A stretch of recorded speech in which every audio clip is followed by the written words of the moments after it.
माँ, आज कितनी ज़्यादा गर्मी है। पिताजी को बोलो ना घर में एक कूलर ले आए। बेटी, अभी हम लोगों के पास कूलर खरीदने के पैसे नहीं हैं। घर में एक पंखा है, अभी उसी से काम चलाना पड़ेगा। लेकिन माँ, ये पंखा चलता कहाँ है। ये पंखा इतना धीरे धीरे चलता है कि इसकी हवा ही नहीं लगती। बेटी इमली, तू एक काम कर, तू जाकर ठंडे पानी से नहा ले तो तुझे थोड़ा अच्छा लगेगा, क्योंकि ये गर्मी हमारा पीछा तो छोड़ेगी नहीं और हम इतने पैसे वाले नहीं हैं जो इस गर्मी से बचने के लिए एसी या कूलर लगवा लें। सुमित्रा अपनी बेटी से ये सब कह ही रही होती है, तभी वहाँ पर रमेश भी आ जाता है। आज गर्मी बहुत ज्यादा है, बाहर तो जैसे आग बरस रही है। अरे एक दिन की ही तो बात है, हम एक दिन भूखा रह लेंगे, लेकिन तुम्हारी तबीयत का क्या। बाहर इतनी गर्मी में काम पर जाओगे तो बीमार पड़ जाओगे। बीमार पड़ने से पहले भूख हमें मार डालेगी। मुझे तो मेहनत करनी ही पड़ेगी। तुम मेरी चिंता मत करो, मैं ठीक हूँ। पापा, ये पंखा तो आग उगल रहा है। पानी भी गर्म हो गया है, कुछ ठंडा पीने को मिले तो अच्छा लगे। बेटी, हमारे पास तो मटके का ही पानी है, वो भी अब गर्म हो चुका है। सेठ जी के घर में ठंडा पानी होता है, उनके पास फ्रीज है। ठंडा पानी तो चाहिए, पर अभी तो मुझे खेत में सब्जियां तोड़ने जाना है। मैं काम से लौटकर कुछ सोचता हूँ। मैं तो कहती हूँ आज मत जाओ, देखो ना इमली की भी हालत खराब हो रही है। नहीं सुमित्रा, मैं तुम्हें और इमली को कभी भी भूखे पेट नहीं रख सकता। आज खेत से सब्जियां नहीं तोड़ी तो खराब हो जाएंगी, तो फिर मैं बेचूंगा क्या। चलो मैं अब जाता हूँ। रमेश अपनी पत्नी और बेटी की चिंता को दिल में रखते हुए मजबूरी में घर से निकल पड़ता है। बाहर सूरज आग बरसा रहा था और रमेश पसीने में भीगता हुआ खेत की ओर चले जा रहा था। वो खेत में पसीने बहाते हुए सब्जियां तोड़ता है और उन सब्जियों को बाजार में बेचने के लिए ले जाता है। उसकी छोटी सी दुकान पर कुछ ग्राहक आते हैं।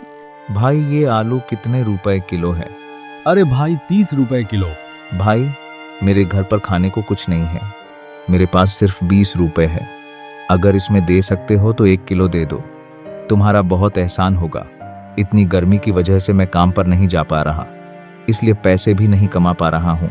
इसलिए भाई, मेरे घर पर खाने को कुछ नहीं है। चलो मैं तुम्हें 1 किलो आलू के साथ थोड़े टमाटर भी दे देता हूँ, ताकि तुम्हारे घर वाले पेट भरकर खा सके। रमेश उस ग्राहक को सामान दे देता है और शाम होने पर अपनी कमाई समेटकर घर की ओर चल पड़ता है। सुमित्रा, आज मैंने एक गरीब आदमी को आलू और टमाटर दिए। वो आदमी गर्मी की वजह से काम पर नहीं जा पा रहा था। बेचारा कह रहा था कि घर में खाने को कुछ नहीं है। अरे तुमने फिर भी उसकी मदद कर दी, हमारे पास तो खुद कुछ नहीं है। रमेश, फिर भी तुम्हारा दिल कितना बड़ा है। क्या करूं सुमित्रा, उसकी आंखों में भूख दिखी तो रहा नहीं गया। अपने लिए तो मैं रोज कमाता हूँ, पर उसका क्या। बाबा, बहुत गर्मी हो रही है, अब तो पीने के लिए ठंडा पानी चाहिए। हमारे घर में तो गर्म पानी ही है। हम सेठ जी के घर चलें, उनके पास फ्रिज है, वहाँ ठंडा पानी मिलता है। हाँ जी, इमली ठीक कह रही है, आज दिन भर गर्मी से हालत खराब हो गई। बेटी इमली, अगर तुम लोग ठंडा पानी पीना चाहते हो तो मैं कल ही बाजार से नया फ्रिज लेकर आऊंगा, फिर आराम से घर पर ही ठंडा पानी मिलेगा। सेठ जी के यहाँ पानी पीने जाएंगे तो वो गुस्सा हो जाएंगे और बात भी बिगड़ सकती है।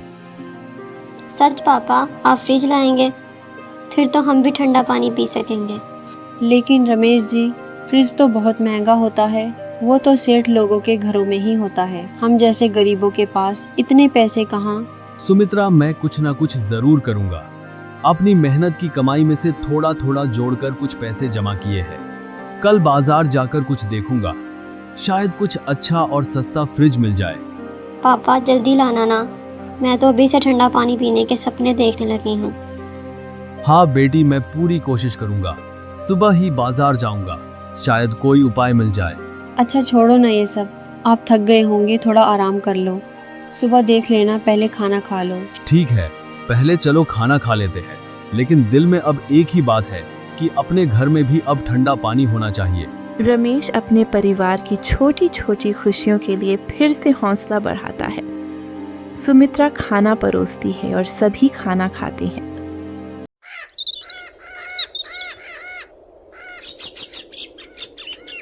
और अगली सुबह होते ही रमेश बाजार की तरफ चल देता है। भाई साहब, वो कोने में एक छोटा सा फ्रिज रखा है, उसकी क्या कीमत है? मुझे ऐसा ही फ्रिज चाहिए जो ठंडा पानी दे सके। वो छोटा वाला 14,000 रुपए का है। अच्छा मॉडल है, बिजली भी कम खाता है और ठंडक भी बेहतरीन करता है। अब तो लोग यही ले रहे हैं, तुम्हें चाहिए है क्या? 14,000 रुपए? अरे भाई, इतना महंगा? मेरे पास तो कुल मिला के 3,000 रुपए ही है। मैंने तो सोचा था कि इतने में कुछ छोटा मोटा मिल जाएगा। क्या इतने में कुछ भी नहीं मिल सकता? 3,000 रुपए में? अरे भाई, इस शोरूम में तुम्हें ऐसा कुछ नहीं मिलेगा। यहाँ तो सब नया और ब्रांडेड सामान है। 3,000 में तो शायद पंखा भी नहीं मिलेगा। तुम्हें फ्रिज चाहिए या कुछ और? नहीं नहीं, मुझे तो बस फ्रिज ही चाहिए। देखो, गर्मी बहुत है, घर में मेरी बेटी ठंडा पानी मांगती है और बीवी भी परेशान है। कोई पुराना मॉडल या कोई छोटा सा फ्रिज नहीं मिलेगा क्या? बस पानी ठंडा करने के लिए इतना ही काफी है। यहाँ ऐसा कुछ नहीं है भाई, ये शोरूम है, यहाँ पुराना सामान नहीं मिलता, सब नया और ब्रांडेड है। तुम एक काम करो, किस्त पर ले जाओ। नहीं नहीं, मैं किस्त पर नहीं लूंगा। किस्त पर चीज लेने से इंसान बर्बाद हो जाता है, इंसान कर्ज के बोझ तले दब जाता है। मुझे ऐसा नहीं करना, मुझे इसे अपनी मेहनत से ही हासिल करना है। फिर आप गलत जगह आ गए हैं। यहाँ 3,000 में आपको कुछ भी नहीं मिलेगा, लेकिन आप एक जगह जा सकते हैं, वहाँ आपको फ्रिज मिल जाएगा। यहाँ से 20 कदम पर एक कबाड़ वाले की दुकान है, वहाँ जाकर आप देख सकते हैं। लेकिन जब मैं रास्ते से आ रहा था, मुझे वो कबाड़ वाले की दुकान नहीं दिखी। क्या आप मुझे उस दुकान का सही पता बता सकते हैं? देखो, यहाँ से बाएं निकलते ही बाएं ओर मुड़ जाना, फिर सीधे चलते रहना। बाजार के आखिरी चौक पर एक चौराहा आएगा, वहाँ से दाहिने मुड़ जाना। वहाँ कुछ लोग पुराना सामान बेचते हैं, पंखा, फ्रिज, सब कुछ मिलेगा। लेकिन ध्यान रखना, जो भी लेना सोच समझ कर लेना, वरना बाद में पछताओगे। अच्छा ठीक है भाई, मैं वहाँ जाता हूँ। शायद ये 3,000 उधर काम आ जाए। हाँ हाँ ठीक है, जाओ, क्या पता तुम्हें सस्ता और अच्छा मिल जाए। रमेश शोरूम के बाहर कदम रखता है। अंदर की ठंडी हवा और चमचमाते फ्रिज मानो उसे खींचना चाहते हैं, लेकिन जेब में रखे 3,000 रुपए की सच्चाई उसे जमीन पर टिकाए रखती है। चेहरा थोड़ा उदास है, लेकिन आंखों में उम्मीद की एक हल्की लो जल रही है। वो दुकानदार के बताए हुए रास्ते की ओर बढ़ता है, मन में यही सोचते हुए शायद उस दुकान पर उसकी किस्मत उसका इंतजार कर रही हो। कुछ देर चलने के बाद वो एक पुरानी सी दुकान के अंदर खड़ा होता है। दुकानदार भैया, ये फ्रिज क्या बेचने के लिए रखा है? हाँ, बिकाऊ है, इसीलिए तो ये यहाँ रखा है। क्यों, तुम्हें चाहिए क्या? हाँ भैया, मुझे चाहिए। इसका दाम 1,700 रुपए है, इससे कम नहीं होगा। अरे ये तो मेरे बजट में आ रहा है, मगर पहले भाई मुझे इसको चालू करके दिखा दो। कहीं ऐसा ना हो मैं पैसे दे दूं और ये खराब निकले। भाई, फ्रिज बिल्कुल अच्छी हालत में है, मैंने खुद चेक किया है। ठंडक भी अच्छी देता है, बिजली की खपत भी कम लेता है। इस दाम में इससे अच्छा नहीं मिलेगा। अरे भाई, मैं इतना बेकार सामान नहीं बेचता, मुझ पर भरोसा रखो, तुम्हें कोई खराब चीज नहीं दूंगा। अभी बिजली नहीं है, वरना मैं चालू करके दिखा देता। ये बिल्कुल वही है जो मुझे चाहिए। मेरी बेटी को अब ठंडा पानी मिलेगा, पर पैसे थोड़े और कम कर दो भाई। इससे कम नहीं होगा, मैंने पहले ही कम दाम बताया है। ऐसा फ्रिज तो आराम से 2400 का बिक जाता है। मैं इसलिए तुम्हें सस्ता दे रहा हूँ, क्योंकि मुझे लग रहा है तुम्हें सच में काफी जरूरत है। ठीक है भाई, तुम ठीक कह रहे हो, मैं ये फ्रिज ले रहा हूँ। ठीक है, सौदा पक्का। तुम अच्छे इंसान लगते हो, इसलिए खुशी से दे रहा हूँ। ये तुम्हारे बहुत काम आएगा। जरूर भाई, तुम्हारा बहुत बहुत शुक्रिया। पापा, ये क्या लाए हो? सचमुच फ्रिज है, हमारा अपना फ्रिज। अब हम ठंडा पानी पी सकेंगे। रमेश जी, ये तो सच में फ्रिज है। इतने पैसे तुमने कहाँ जुटा लिए? मुझे तो लगा था बस तुम मजाक कर रहे हो। मैं तो सोचती थी कि फ्रिज सिर्फ सेठों के घरों में होता है, हमारे जैसे गरीब लोगों के पास कहाँ इतना पैसा। हाँ सुमित्रा और इमली, ये हमारा फ्रिज है। अब तुम लोगों को गर्म पानी नहीं पीना पड़ेगा। मैंने कहा था ना कुछ कर लूंगा। पापा, ये कैसे लाए, बताओ ना। क्या ये नया है? कितने का लिया? बात यह है कि पहले मैं शहर के एक बड़े शोरूम में गया था। वहां तो फ्रिज ऐसे चमक रहे थे जैसे टीवी में दिखते हैं, एक से एक अच्छा फ्रिज। पर जैसे ही दाम सुने पैरों तले जमीन खिसक गई। एक छोटा सा फ्रिज भी 14,000 रुपए का। 14,000? इतने पैसे तो हमारे पास कभी हुए ही नहीं। फिर क्या हुआ? हाँ, मैंने भी यही सोचा। वहाँ के दुकानदार ने समझाया, क्यों परेशान हो रहे हो, किस्तों में ले लो। लेकिन मैं जानता हूँ कि ऐसे चक्करों में इंसान कैसे उलझ जाता है। मैंने साफ मना कर दिया। मैंने बोला, भाई साहब, कर्ज में तो इंसान जीते जी मर जाता है। मैं ऐसा कोई खतरा नहीं उठाने वाला। सही किया। कर्ज का बोझ हम जैसे लोगों को और दुख देता है। फिर तुमने ये फ्रिज कहाँ से लिया? लेकिन मैंने हार नहीं मानी। उस शोरूम वाले ने जाते जाते एक बात बताई। कहा कि बाजार के पीछे वाली गली में पुराने सामान की दुकान है, वहां देख लो। मैं चल पड़ा।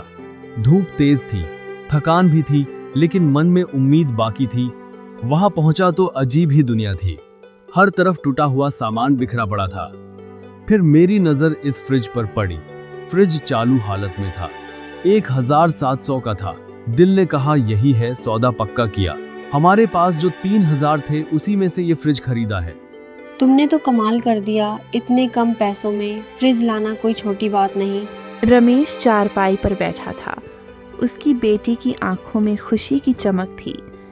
गांव में फ्रिज खरीदने की खबर आग की तरह फैल गई। हर कोई हैरान था। पास ही राजू और भोला बैठे थे।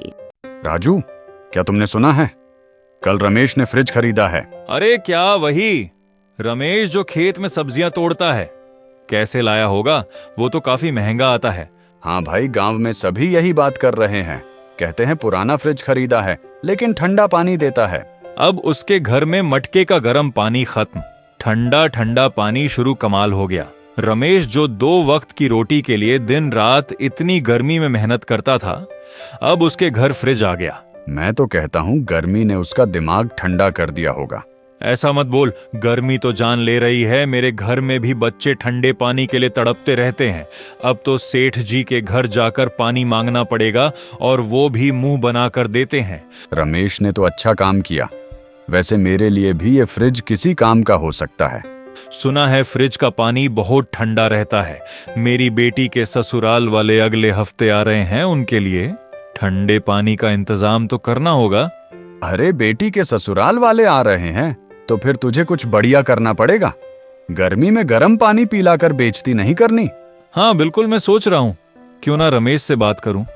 उसका फ्रिज कुछ दिनों के लिए किराए पर ले लूं। मेहमानों को ठंडा पानी पिलाएंगे तो थोड़ा रौब भी जमेगा। वाह राजू, तू तो बड़ा चालाक निकला। रमेश का फ्रिज किराए पर लेगा, ससुराल वालों के सामने सेठ बन जाएगा। ये तरकीब बुरी नहीं है। अरे सेठ बनने की बात नहीं है, बस इतना चाहता हूं कि मेहमानों को कोई तकलीफ ना हो। मैं कल सुबह रमेश के पास जाऊंगा, देखता हूं कितने में देता है। और हाँ, अगर सस्ते में मिल जाए तो मुझे भी बता देना। मेरे घर में भी गर्मी से हालत खराब है। राजू और भोला दोनों अपने घर की तरफ चल पड़ते हैं। अगली सुबह राजू अपने मेहमानों के लिए ठंडे पानी का इंतजाम करने की सोचकर रमेश के घर पहुंच जाता है। रमेश भाई, मैंने सुना तुमने फ्रिज ले लिया। गांव में तो बस तेरी ही बात हो रही है। हाँ राजू, ले लिया फ्रिज। गर्मी में घर वालों की हालत खराब हो रही थी, तो सोचा कुछ करना ही पड़ेगा। और तू यहाँ कैसे, सब ठीक है ना? हाँ हाँ, सब ठीक है। दरअसल अगले हफ्ते हमारे घर बेटी के ससुराल वाले आने वाले हैं। इस गर्मी में ठंडा पानी ना हो तो बड़ी मुश्किल होगी। सुना है तेरा फ्रिज बहुत अच्छा ठंडा पानी देता है। सोच रहा था अगर कुछ दिन के लिए तू अपना फ्रिज मुझे दे दे तो बड़ी मेहरबानी होगी। अरे राजू, बात तो तेरी सही है, लेकिन ये फ्रिज मैंने अपने घर की जरूरत के लिए लिया है। इमली और सुमित्रा गर्म पानी की वजह से बहुत परेशान थे। अगर मैं ये फ्रिज तुम्हें दे दूंगा तो मेरे घर वाले फिर से गर्म पानी पीने के लिए मजबूर हो जाएंगे। बड़ी मुश्किल से थोड़ा थोड़ा जोड़कर ये फ्रिज लिया है। रमेश भाई, मैं तेरी मजबूरी समझ सकता हूँ, बस कुछ ही दिन की तो बात है। नहीं राजू, मेरी बेटी ने बड़ी मुश्किल से गर्म पानी पी पी कर दिन बिताए हैं। अब जाकर कुछ राहत मिली है। अब ये फ्रिज हमारे घर की जरूरत बन गया है। तू बुरा मत मान, लेकिन तू कोई और इंतजाम कर ले। अरे जी, राजू की बात तो सुनो। राजू भाई, आप कह रहे हैं आपको कुछ दिन के लिए फ्रिज चाहिए, तो ठीक है, हम दे सकते हैं, लेकिन रोज के 100 रुपए लगेंगे। अरे सुमित्रा, ये क्या कह रही हो? ये फ्रिज तो हमने अपने लिए लिया है, इसे किराए पर देने की बात तू कैसे कर रही है? रमेश, अगर ये फ्रिज हम राजू को किराए पर दे दे तो इससे हमारा ही फायदा होगा। जो पैसे रोज रोज मिलेंगे उससे तुम धीरे धीरे एक और फ्रिज खरीद लेना। फिर हमारे पास फ्रिज 2 हो जाएंगे, एक अपने लिए और दूसरा किराए पर देने के लिए। इससे थोड़ी बहुत कमाई होती रहेगी। सुमित्रा, तू सच में सोच रही है ये फ्रिज हम किराए पर दे और फिर दूसरा फ्रिज ले आएं? बात तो समझ में आती है, लेकिन अगर कुछ गड़बड़ हो गई तो ये फ्रिज बहुत मेहनत से लिया है। अगर इसका कोई नुकसान हुआ तो दिल को बहुत चोट लगेगी। रमेश जी, आप चिंता मत करें, राजू गांव के अपने आदमी हैं। राजू भैया फ्रिज का बहुत अच्छे से ख्याल रखेंगे और यही मौका है कि हम अपनी मेहनत को आगे बढ़ाएं। एक फ्रिज से शुरू किया, फिर दूसरा लिया, फिर धीरे धीरे आगे और तरक्की करेंगे। ठीक है राजू, तू फ्रिज ले जा। रमेश भाई, चिंता ना करें, मैं फ्रिज का पूरा ख्याल रखूंगा। राजू खुशी खुशी रमेश के घर से विदा लेता है। रमेश की समझदारी और सुमित्रा की दूरदृष्टि ने उनके जीवन को एक नई दिशा दी।